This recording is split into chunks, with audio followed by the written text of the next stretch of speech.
Hello, welcome back to the James Ramblin' Reviews for yet another daylight video, and the reason why I am kind of creating that sort of thing and saying it like that is because I am recording this video with a bit of daylight in my room, because I noticed that on my last video I done a couple of days ago where I did decide to open my blinds a bit, get rid of the lamps and not really put the lamps on and have the dark room. It just looked a bit better during the day, so I'll be doing that going forward. I'll definitely be doing that a lot more, so I will leave the lights and the lamps and the dark room for the nighttime videos and stuff like that. And I also will clarify that the weather is horrible here today in Scotland, so if you hear a bit of rain near my room, then that'll be why. So there is all of that, and as well as this, the reason why I reviewed this movie and the reason why I actually watched this movie was because of someone that I know told me that I should watch this movie. Not going to mention names or anything like that, but I will say that that's how I got into the movie. Was I got recommended the film and the guy was like, you know what, you should watch this. He's a friend of mine, right, but he said you should just watch this movie and things like that. And so that is all of that. And so what you need to know about the last voyage of the Demeter, or the Demeter, or however you pronounce it, right, what you've got here is that it's kind of like, it's like a period piece where it's set so many years back, and there's this kind of element, there's this gimmick to the film where there's a crew of people, and then there's this like vampire that's inside a box. The vampire is pretty much a piece of cargo, and it unravels it all the way through the film, where we start to build up this storyline, create the tension, creates the sense of dread, the sense of disgust of what something's about to give in the movie. Something's about to twist and turn and go sideways, and that's absolutely what this movie does.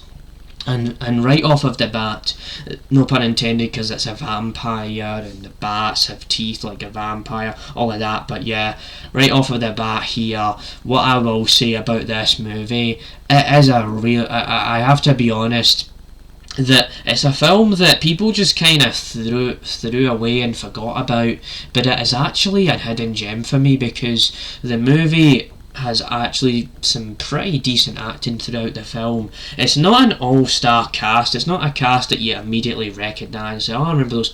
I know that actor. No, they're not. These actors are not like Leonardo DiCaprio and Robert Downey Jr. They're just like these regular actors that you probably didn't even know that much about. And that's what's good about the movie, is that it didn't really need an all-star cast of recognisable faces to give you a really good story throughout this movie, because of how it builds up the storyline, the characters and everything like that. I like that about the movie.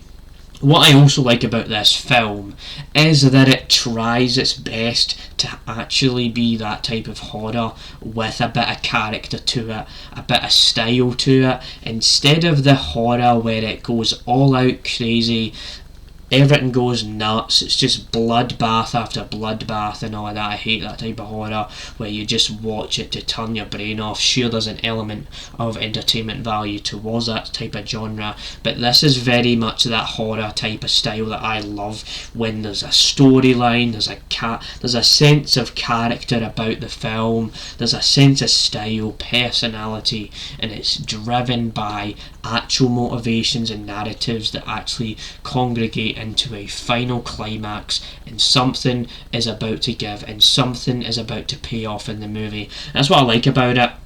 And so I will spoil this right now, that what happens in this movie is it goes from all these characters that you learn about, and then slowly, once the movie kicks the ball rolling, gets it going, the people just keep on disappearing throughout the movie, which adds a better value to the film, where it just shows you that this vampire really is a really bad vampire, and it just gets rid of the people, starts to bite on everyone. And you do see a situation where they're on the boat, and then the skin of the people starts to sort of change, and it feels like they've got an infection, and the vampire's created its own disease and it's bitten into these human skin.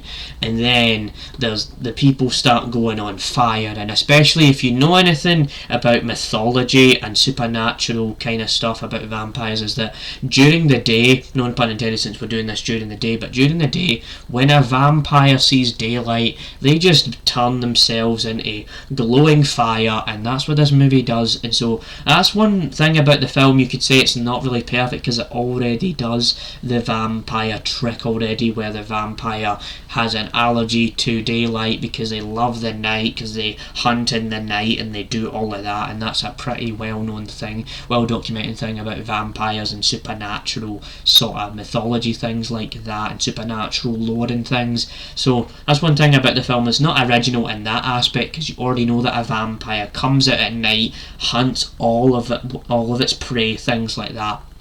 But what the movie is good at was the storyline, how it builds it all up. There's actually good acting in the movie as well. I think the pacing of the film is decent too, where it's able to slowly show you things that are happening, but then invest you in the story. You never get bored of it. You feel like the movie's heading towards something, and it really does all of that. And so I do like that about the movie. I like the acting, I like the style of the film, the tone of the movie was great.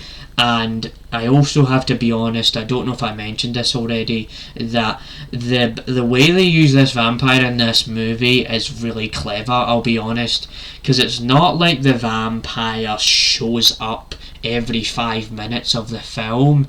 It actually just shows you the vampire in certain angles, certain camera angles, so you can imagine it for yourself, make your own mind up and realise to yourself, this is how the vampire, this is how the Dracula character could actually look. So overall, I'm going to give this movie an 8 out of 10.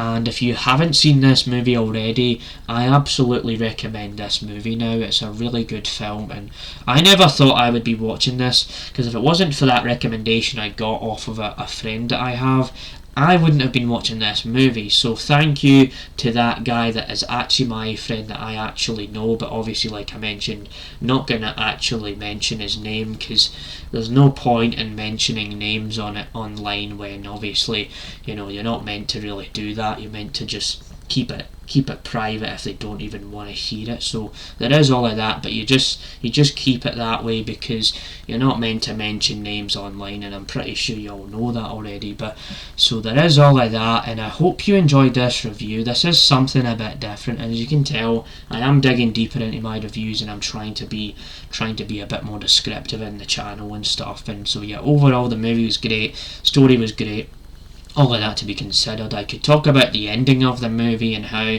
there's only one person left swimming in the water and all of that, but so yeah, that's just how I felt about the movie. Hope you enjoyed this review, and stay tuned for more reviews on the James Ramblin' Reviews. Bye.